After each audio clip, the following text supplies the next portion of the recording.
Metroid Prime 4 is not making a lot of people happy across the internet these days. And the game is, at this point, for people watching this video, out now. And people will be experiencing the concerns that reviewers have been pointing out leading up to the launch.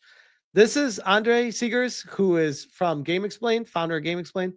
He says, I genuinely think the desert would have been at least 3 times better if they had put some banging music behind it, but it just feels so vapid.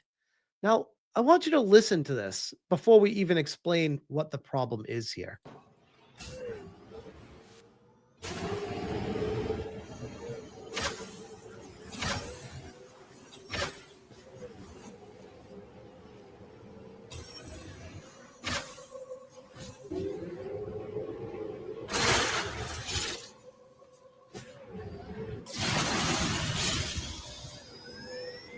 Got to be honest, watching this does not excite me at all. At all. Dead silence, just a motorcycle driving for what feels like hours on end. I'm like, this is not Metro. What the hell even is this? Shadowheart says, this actually looks like ass. This ain't even a bit. Here's the thing about this part of the game, though, that a lot of people are just finding out about right now. Luke Stevens, let me get this straight. If you pay $29.99 for a collectible Samus Amiibo and Metroid Prime 4, you get to play/select music while driving the Viola bike in the otherwise quiet desert. In other words, they locked music while riding through a desert behind a $30 paywall. Am I missing something that makes this not insane? Now, I want you to remember, we just watched the segment with no music, just the bike going vroom, vroom. It just feels like something's missing. It just feels uninspired. And it comes down to Nintendo deciding, oh, yeah, there was music and we did make it cool, but we needed a reason to have people use the Amiibo. So we cut the music out and added it back in if you buy the Amiibo, which is the biggest dick move you could do to a customer. They Killed Lenny says, there's Roblox games with better production value than this. This from Kata started quite a controversy because now that this is like what everyone's talking about with driving through the desert, they're screenshotting it and being like, wait a second, the graphics here aren't even good. This is like bland and boring. He said, this looks like a PS3 game graphically. Oh, fuck Nintendo the long way. When quote tweeting how you need to pay $30 for the collectible Amiibo to get the music. OJ Player Essence, I think you forgot what PS3 games look like. And I'm over here like, I think OJ forgot what PS3 games look like, which kind of inspired me to be like, wait a second, I saw this before somewhere. I posted Metroid Prime 4 2025 on the Switch 2 compared to Prince of Persia 2008 on the PlayStation 3. You guys tell me which one has better graphics. It's honestly, which one?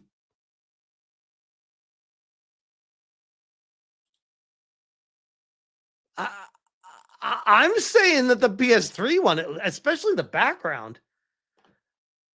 So did OJ forget what PS3 games look like? Kata, I did not.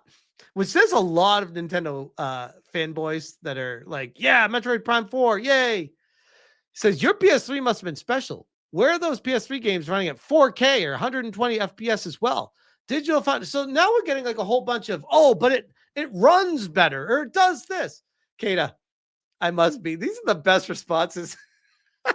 You should actually do some real analysis with comparisons since you're so smart and knowledgeable. Something tells me you'll pass on that, though. You're much better at grifting, kinda.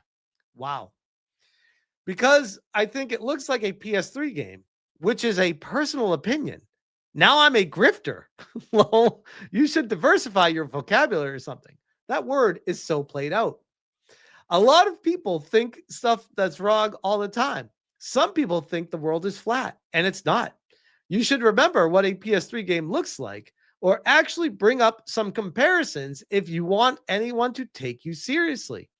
Says, the ones taking what I said negatively are the ones you need to be talking to, because I did a general statement and people are butthurt.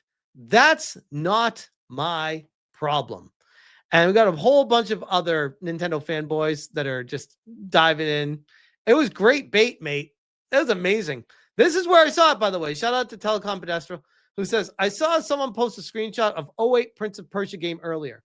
I saw that. I'm like, we need to do a side by side. Perfect. Because now we have a comparison. It all comes together. There it is. We see it here, right next to each other. You tell me. And maybe the Metroid game is amazing. Maybe there's no issues at all. Maybe everything's overblown and graphics really aren't the biggest deal, which I'll be the first one to say. Graphics really aren't the biggest deal. But it is a concern. I mean, we have a next generation Switch 2 console coming out, and we're looking at this saying, it looks like a PS3. I don't know. And then on top of that, we got more clips coming out. This is the Weekend Warrior says, the consequences of Marvel humor will reverberate for eons to come. Minnesuler says, it's morphin' time, with a video with no audio, but nice lasso. Sarge, look, she's doing the morphing ball. That's literally what it says at the bottom, which this is going to be audio in the game, which is going to be so cringe.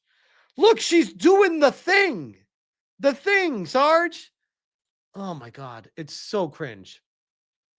Trigger point, still keeping an open mind, but man, is it getting tough. I feel you there, bro.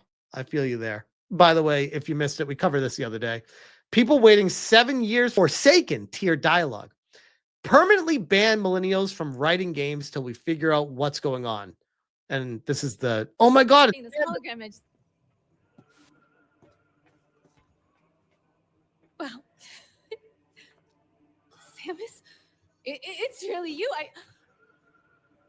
I don't even know what to say. Is this a new suit? It's amazing. I love it. I love it so Private. much. Yes, sir. So cringe. So cringe. I saw this. It cracked me up. Metroid Prime 4 gameplay be like, I think this is the Rick and Morty game. Something must be going on. Let's look around for somebody who can help us.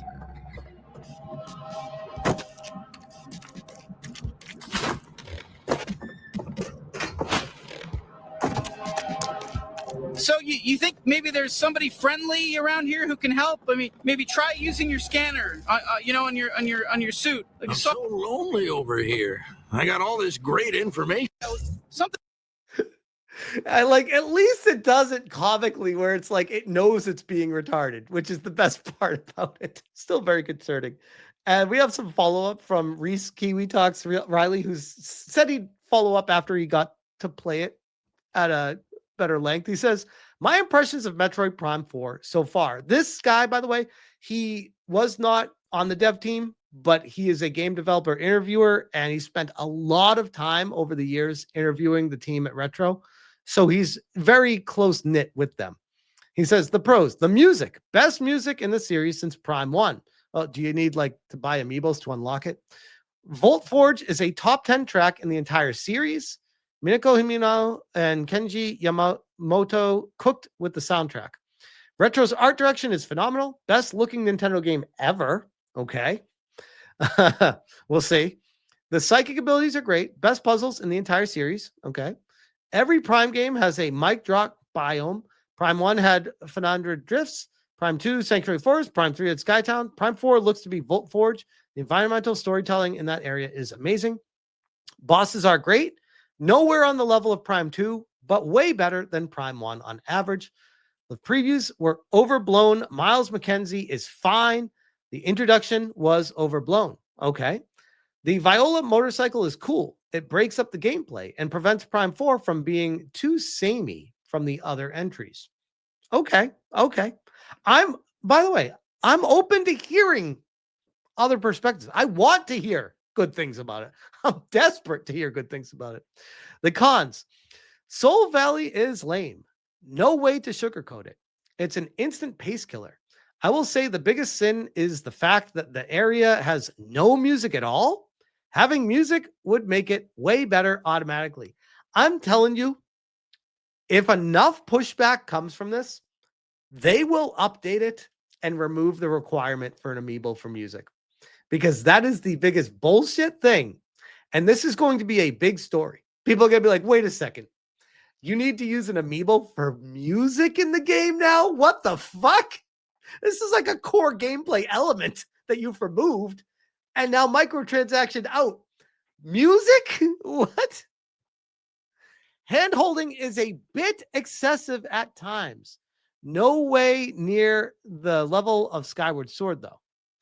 The combat in the Prime games are beginning to show their age. Prime 5 definitely needs to take a page out of Dread's book.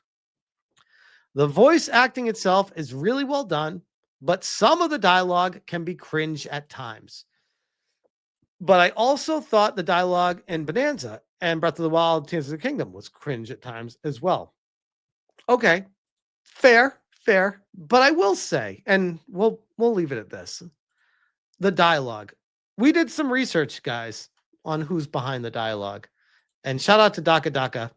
Let's check out who wrote the cringe into Metroid Prime 4 and ruined the series. Tracy Nicoletti, writer, gamer, cartoon maker, currently on Invincible and Rollin' Rascal. Previously, Metroid Prime 4 Beyond, Thomas and Friends, and Genlock. Retweeted by Tracy Nicoletti. I'm not concerned about males transitioning to females. I'm concerned about Americans transitioning into Nazis. It's also tiring. About me. Hi, I'm Tracy, a storyteller and gamer with a deep love of film, television, and animation. By day, I'm a writer and production manager, but by night, I'm Batgirl.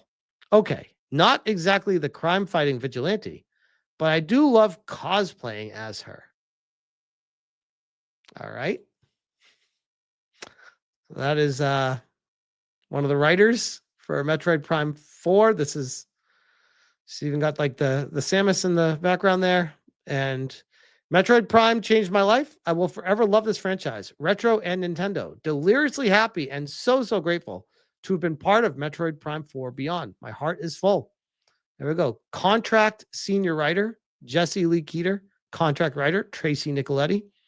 Contract narrative writer. They got a bunch of people that had previous experience on Halo 4 and 5 and were like, sure, you understand writing and stuff. You can probably do this. Daka Daka, here's how they fix this game. Take 2 more years to make it. Remove every single character from the game that isn't Samus or Space Pirates. Anything plot important can be put into the scan visor text box. I wholeheartedly agree with that. That's the whole point of the scan visor, is because you're alone. It provides you insight and guidance in the game. If you get stuck, you go to scanning things. It was very well implemented in Prime originally, in the original Metroid Prime 1. Now they're like, oh, people forget they have a visor to scan things. Let's put a bunch of NPCs that are fucking retards in the game and have them walking yellow paint to guide Samus and oogle at her throughout the adventure. I don't know. Again, I'm going into this trying my best, but there's so many things. Metroid Prime 4's endgame autosaves will lock you in a spot where you can't turn back for 100% completion, even after you beat the game. So when you're warned that you're about to enter the endgame, you should make a backup save or immediately go for 100% completion. So at least they give a warning. Some games don't even do that. But yeah, just a heads up on that one. That's Metroid Prime 4. I'm hopeful that it's better than my concerns, but I'm definitely not holding my breath at this point. We'll see. But for now, I'll leave that there.